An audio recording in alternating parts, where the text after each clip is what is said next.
Two people work at the same company for 35 years, same job title, same salary every single year. They retire on the same day in 2025. One gets a social security check for $1,800 a month. The other gets $2,400. $600 difference every month for the rest of their lives. Same work, same earnings, widely different checks. And the Social Security Administration says both amounts are completely correct. This isn't a glitch, it's the formula. And almost nobody knows how it actually works until it's way too late to do anything about it. Here's what most people think Social Security does: you work, you pay in, the government tracks your earnings. When you retire, they average out what you made, apply some math, and send you a check based on what you contributed. Simple, fair, logical, right? Except that's not what happens. Not even close. The actual formula has trapdoors built into it, timing games, penalty clauses that don't call themselves penalties, and a bunch of decisions you probably made in your 20s that are about to cost you hundreds of dollars a month for decades. Let me show you where the $600 gap actually comes from. Social Security doesn't just average your lifetime earnings and multiply it by some percentage. It takes your highest 35 years of income, but it doesn't treat all those years equally, okay?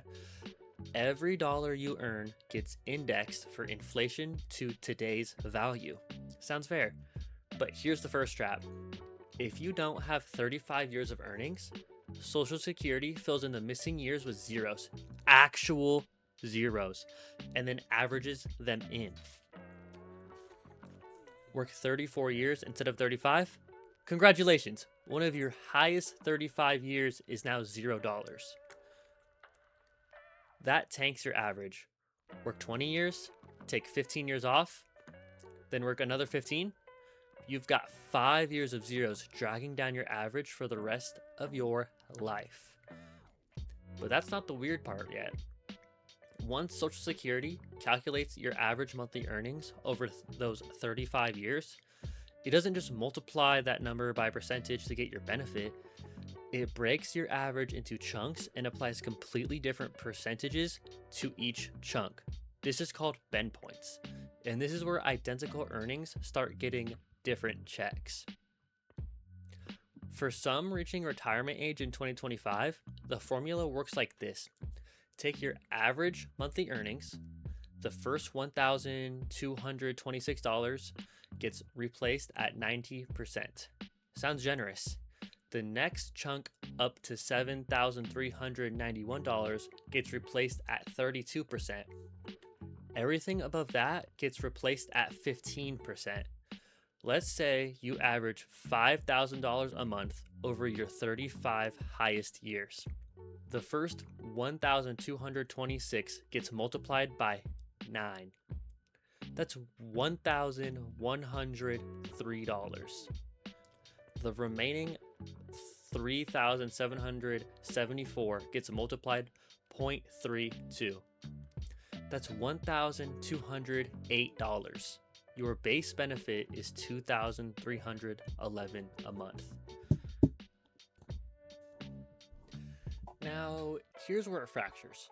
If you claim Social Security at exactly your full retirement age, which for most people now is 67, you get 100% of that calculated amount.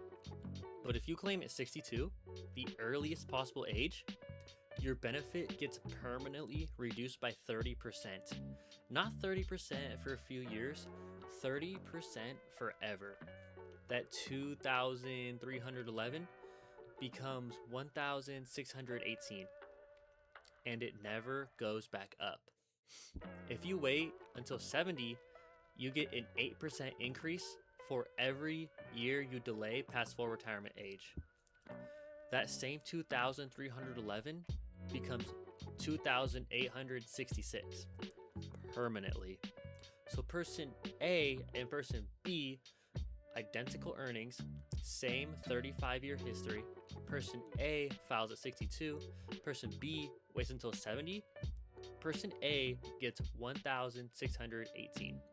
Person B gets 2,866. That's a $1,248 monthly difference, just from timing. But here's where it gets genuinely weird. The Ben point formula means Social Security is deliberately progressive. It replaces a much higher percentage of earnings for low-income workers than high-income workers. If you average $2,000 a month over your career, a much bigger chunk of that gets replaced at the 90% rate. If you average $10,000 a month, most of your earnings gets replaced at 15%. The system is designed to give lower earners a better deal relative to what they paid in, which sounds nice until you realize what it does to people who had uneven careers.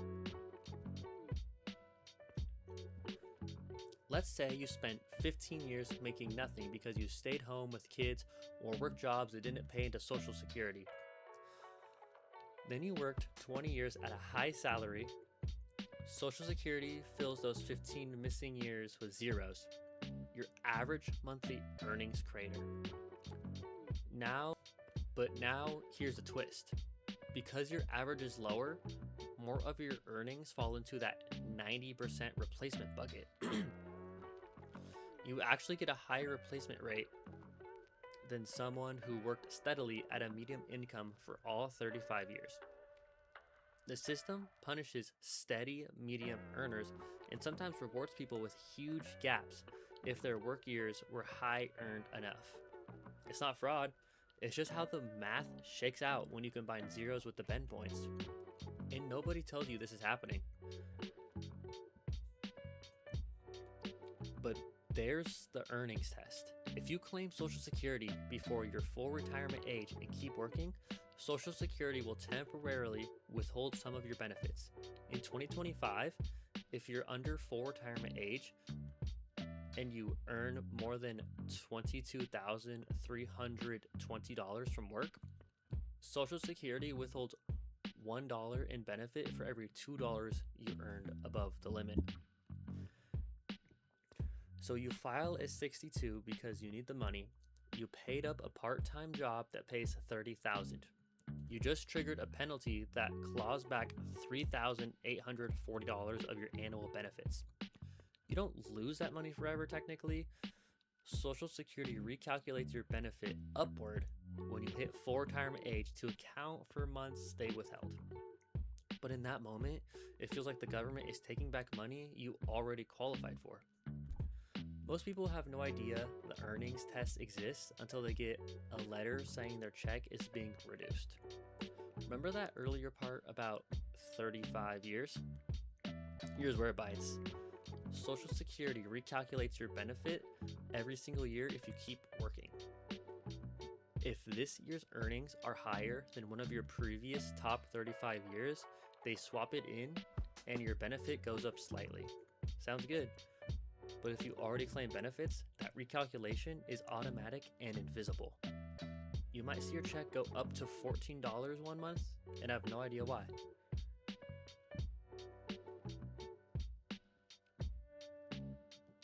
Here's what that means.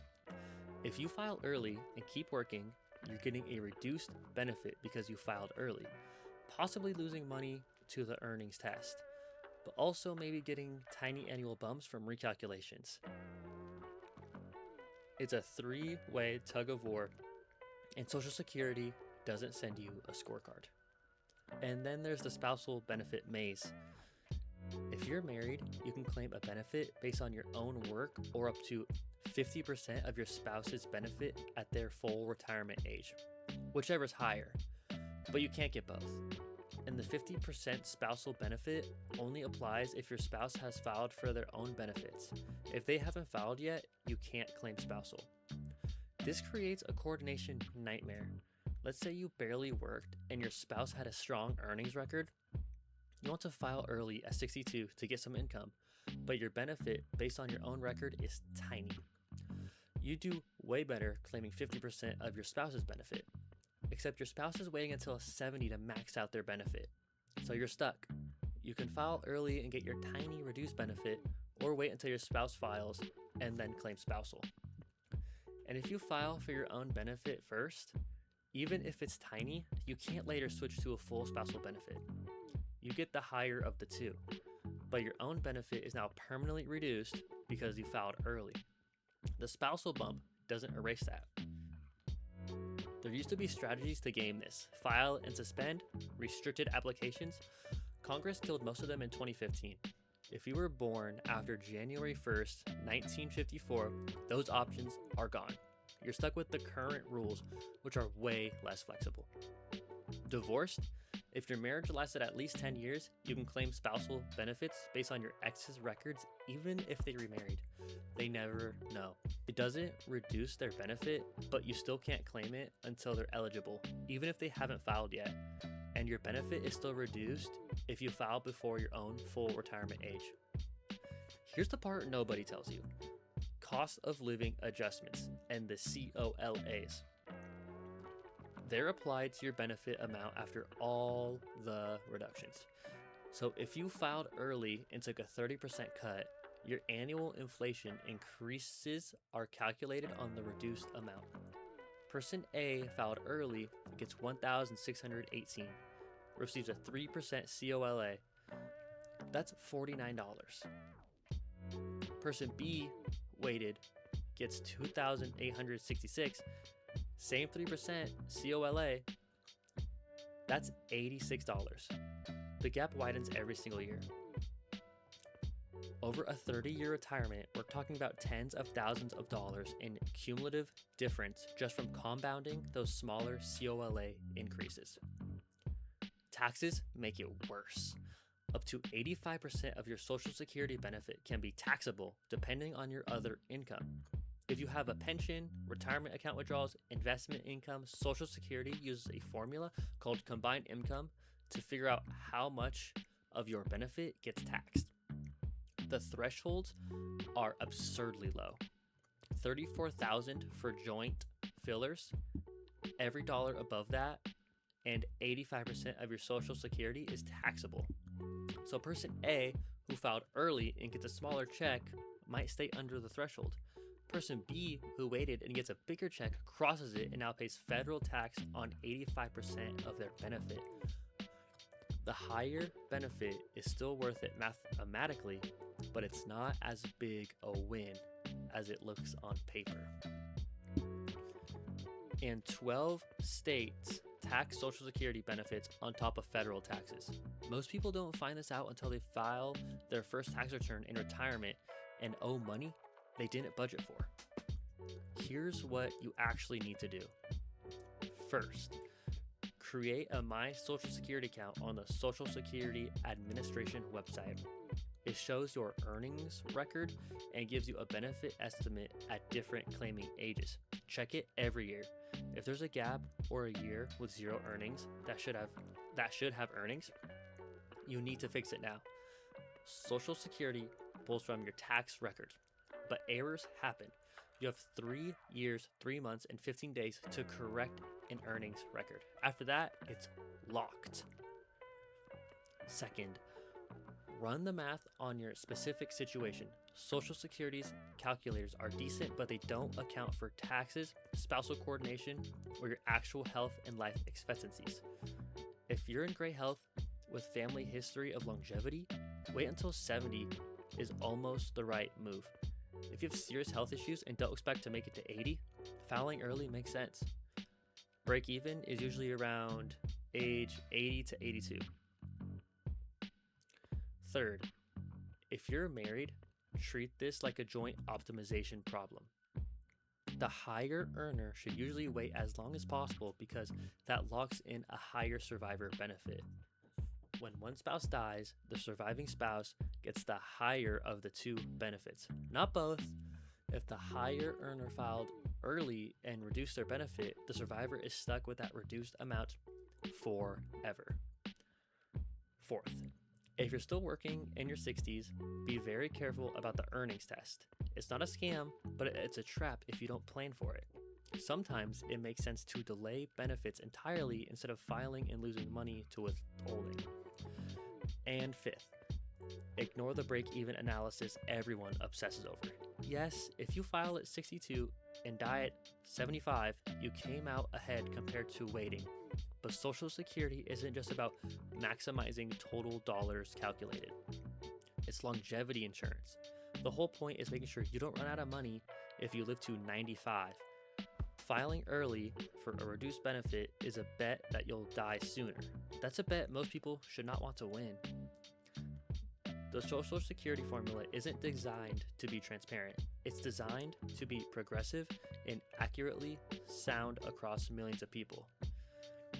But that means individual outcomes can look completely unfair when you compare two people side by side. Same work, different checks, and once you file, you're locked in. There's no do-over. If this felt like a lot, good. It is a lot. That's why we make these. If you want us to break down Medicare's equally baffling rules or the retirement account withdrawals mistakes that cost people 6 figures, subscribe. We'll keep translating the fine print they don't want you to read.